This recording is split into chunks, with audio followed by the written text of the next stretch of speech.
Hello, my name is Chico, and this is going to be my introductory to Elliott Wave theory. So, what is Elliott Wave theory? So, it's a type of technical analysis that's related to persistent changes in investor sentiment and psychology, and it's often looking at reoccurring patterns, and that's what the study is about. So there's two main structures. There's the impulse wave structure, and then there's the corrective structure. So we're going to take a look at the first wave structure, which is the impulse. And the impulse is made up of 5 waves. We have 1, 2, 3, 4, 5. And each wave also subdivides into more waves. So in each impulse, there's another 1, 2, 3, 4, 5. And then 1, 2, 3, 4, 5, 1, 2, 3, 4, 5. This ABC is a correction, and we're going to touch on that a bit later. So, looking at the rules and guidelines of an impulse wave structure, impulse wave must subdivide into 5 waves. So we have 1, 2, 3, 4, 5. Wave 1, 3, and 5 are also impulses, and we see that in here. And wave 2 can't retrace more than the beginning of wave 1. So here's wave 1. Wave 2 does not retrace past this wave 1 low. Otherwise, if it were to, it'd be something different. Wave 3 can't be the shortest wave of the 3 impulse waves. So wave 3 is normally the longest. And wave 4 does not overlap the price territory of wave 1. So if we take the high of wave 1, wave 4 cannot touch this wave 1 in a regular impulse. Otherwise, it wouldn't be a impulse, and it would be something else. And wave 5 needs to end with a momentum divergence. It's not all the time that you see this. Okay, well, this is my RSI. So in wave 5, there should be some sort of like bearish divergence or some divergence that signifies a change in trend, or weakness rather. And impulses are found in wave 1, 3, and 5 of regular impulses, wave 1, 3, and 5 of leading diagonals, in which we'll touch in a bit, zigzag in wave A and C, and a flat wave C. Okay, so let's look at the Fibonacci guidelines. So, well, we know wave structure, but how do I know where these waves are gonna end? So let's say we have a potential wave 1, and in wave 1 we see 5 subwaves being made. To measure where wave 2 might potentially end, you would draw a retracement, and wave 2 typically likes to end around the 61.8, and sometimes even lower. But in Elliott Wave guidelines, wave 2 usually retraces at the 50% and below. And wave 2 can even go as low to even just above equal lows of wave 1. But as long as wave 2 doesn't surpass that low of wave 1, it is still a valid wave 2. And sometimes that's why you see that double bottom pattern occur.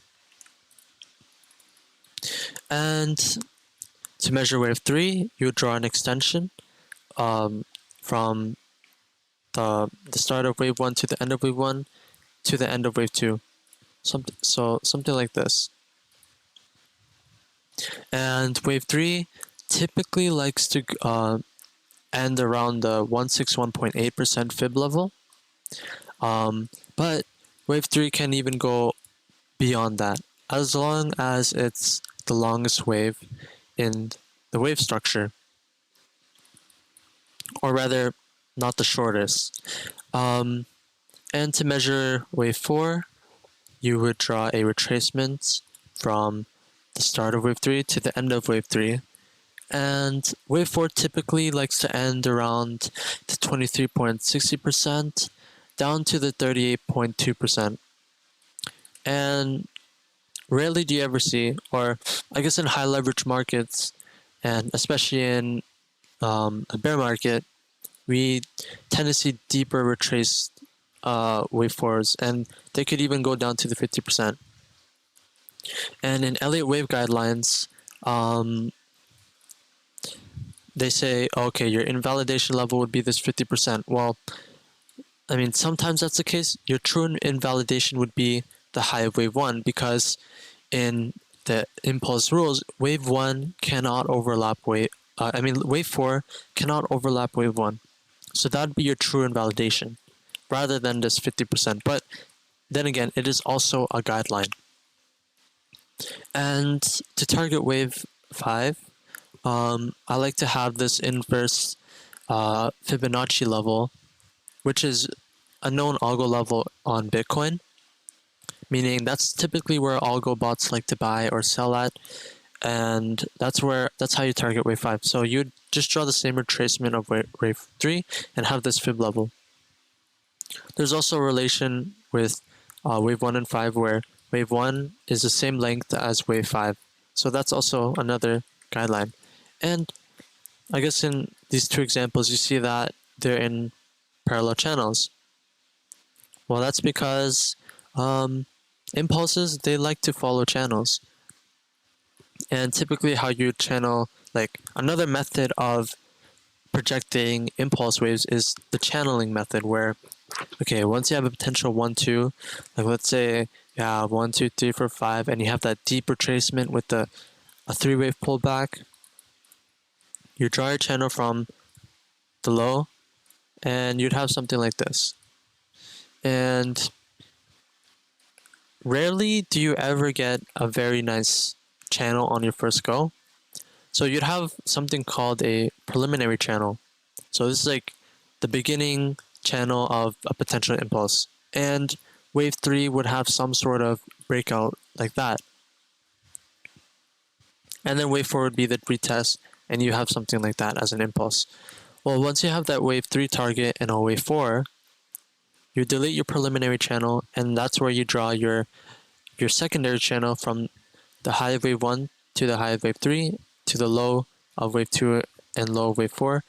And you should get a wave 5 target at the top of the channel. So that's just another trick of channeling, I guess, impulses. Yeah, so let's move on to the leading diagonal. So leading diagonal is also another form of motive waves.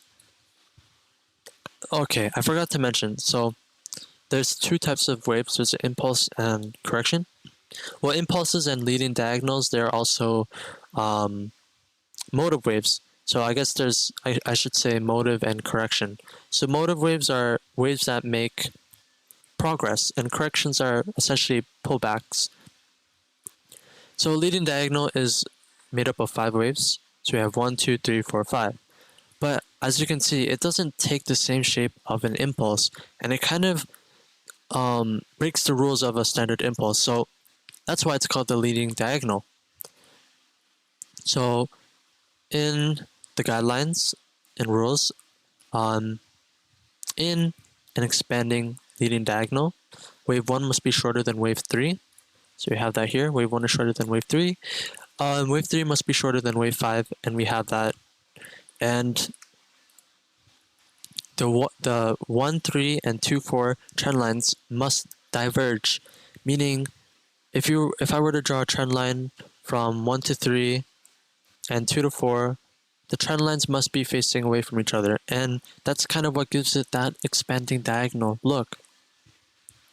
And this is also the subwave counts. So in a leading diagonal, it can have 2 different subwaves. So we can have a 5, 3, 5, 3, 5, where we have wave 1 being a 5-wave move, 3-wave pullback, 5-wave move, wave 3 pullback, 5-wave moves. So that's the first variation. The second variation is 3, 3, 3, 3, 3, which means all subwaves are made up of 3-wave moves, like that. But you cannot have a mixture of both. So if it's 1, it has to be that one. It can't be like 5, or it can't be like 5, 3, then 1, 2, 3. No, it can't be like that. It can't be a mixture of both. It must be one or the other. The second variation of a leading diagonal is the contracting diagonal, and it's kind of the opposite of what an expanding diagonal is. So in the case of a contracting diagonal, wave 1 must be longer than wave 3 must be longer than wave 5, and wave 2 must be longer than wave 4. And that's what gives it that contracting shape. And the trend lines must converge, meaning they must come into each other. And that's where you get that falling wedge pattern, essentially. Like leading diagonals occur in wave 1. So let's say this is our wave 1, and you got that falling wedge pattern, then you get that wave 2 breakdown. And then there's the ending diagonal, which is essentially the same diagonals, but they're only made up of 3 waves like that. And they only appear at the end of patterns. So if we were talking an impulse, like this, wave 5 would be that ending diagonal like that. Or, yeah. And then we'll touch on the zigzags in a bit. Okay, so moving on to corrections. So what we just covered were motive waves, where they make progress. Now we have corrections, which are three wave moves. And this is kind of how progress is made. Make 5 waves up, like in a bull market, 3 waves down. 5 steps up, 3 waves down. And that's what gives us that trend. So to piece it together, we're looking at the pullbacks now. So in a flat, well, the first variation of a correction is a flat. The rules are wave A must never be a triangle, meaning there's a shape of a triangle. It must not be a shape of a triangle. Wave B must retrace at least 88.7% of wave A. So if I have my wave A and I were to draw my retracement, it has to be at least 38.7, and we have that right here, with wave B being just above it. And wave C must be a motive wave, and that means it must be a 5-wave structure like that, which we have in this diagram. So if we were to channel a flat, you would have some sort of deviation at the top of the channel, like assuming we're in a bull market, and a breakdown of 1 and 2 would test that channel, and then 3, 4, 5. This is also made up of it's also a 3, 3, 5 pattern. So wave A is made up of 3 waves, wave B is made up of 3 waves, and wave C is made up of 5 waves. And it's also a type of sideways correction, meaning we're most likely to see it in wave 4. I forgot to cover, I guess, the psychology, but there's 2 types of corrections. There's a sharp correction, where we have, like, let's say this is wave 1, we have like a very steep, deep correction, so that would be a sharp correction. And then we also have like the choppiness, very flat type of correction, type of bull flag almost looking structure. So that would be like a sideways correction, and a flat is that type of sideways correction. In a zigzag, well, it's instead of the flat where it's like made up of 3, 3, 5, a zigzag is 5, 3, 5, and it's considered a sharp correction mainly because of the nature of its subwaves. So as you can see, wave A and wave C are both impulse or motive moves.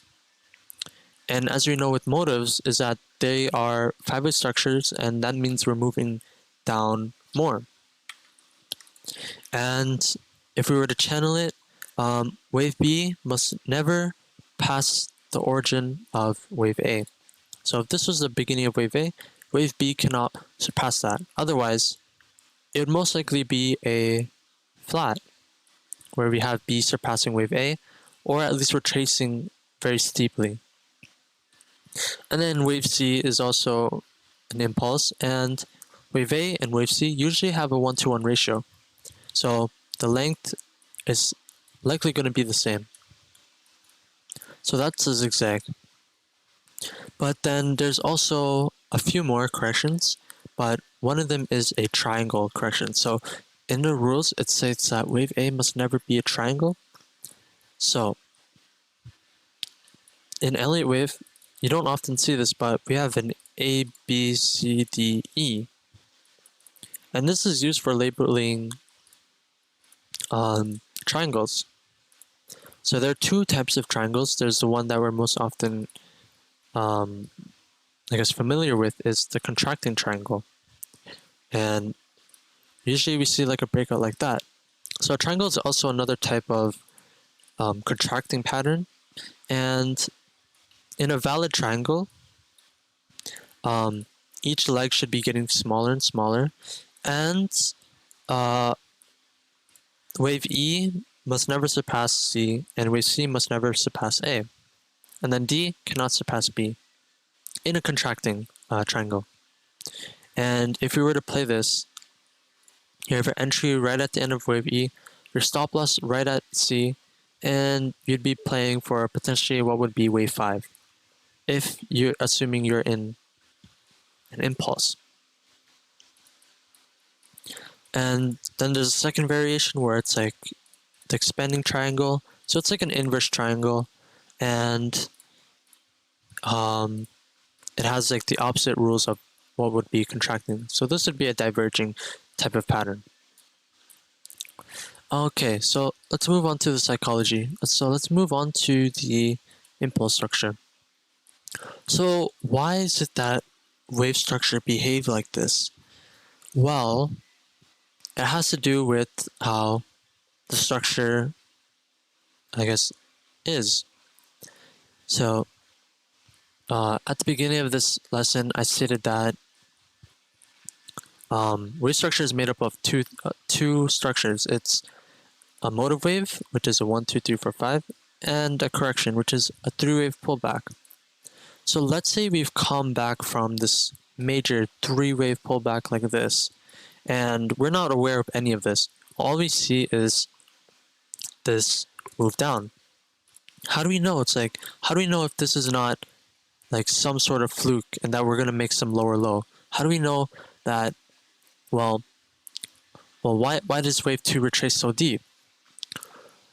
Well, it has to do with market sentiment. So assume we're coming off this major 90% down, like Bitcoin's down 90%.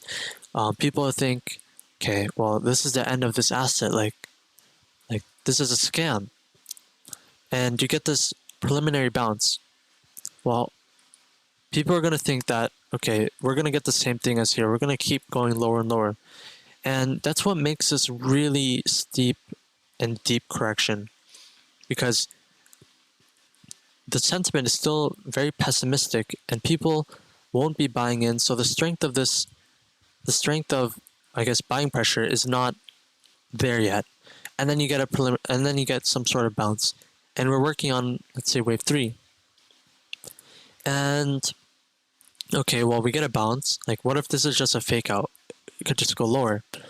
And then, okay, people are still pessimistic, but then they start seeing higher highs and then higher lows, and they think, okay, maybe we're kind of bullish. And then people are like down at the middle of this impulse, and they're like, okay, I'm gonna wait for the dip to buy in. Well, next thing they know, with wave 3 being such a powerful move and being the strongest move out of this entire impulse, next thing they know, they don't get a dip, and what they could have bought down here while they're waiting for a dip, they're like, Bitcoin's already up like 50%, and we're already at the end of wave 3. And so what are these investors, what are these traders, buyers, what are they going to think? Okay, I gotta buy the dip. Like, whatever dip, like this, like we're already up like 70%. I thought about buying it here, wanted a dip, and then moved up like another 50%. So people are going to be FOMOing, people are going to be very greedy, they're optimistic, And that's what causes wave 4 to be so shallow. And that's where that sideways correction comes in. Either we get that triangle and get that bull flag, or we see that flat pattern where we just have some sideways movement. And we'd have a shallow retracement, and that's what would fuel that fifth wave. Optimism, greed, and FOMO, it fuels this fifth wave, and then now we go back down to wave A, and then people are like, okay, it's still a dip, right? Like this is we're gonna get whatever happened here. And then we get that wave B bounce like that. And then next thing they know, like people sell off, like the big guys sell off, blah blah blah blah. And then now comes crashing down. And then cycle repeats over and over and over. So that's kind of the psychology of, I guess, wave structure and why the herd mentality forms these type of patterns. Okay, and yeah, so that's the quick rundown on Elliott wave structure.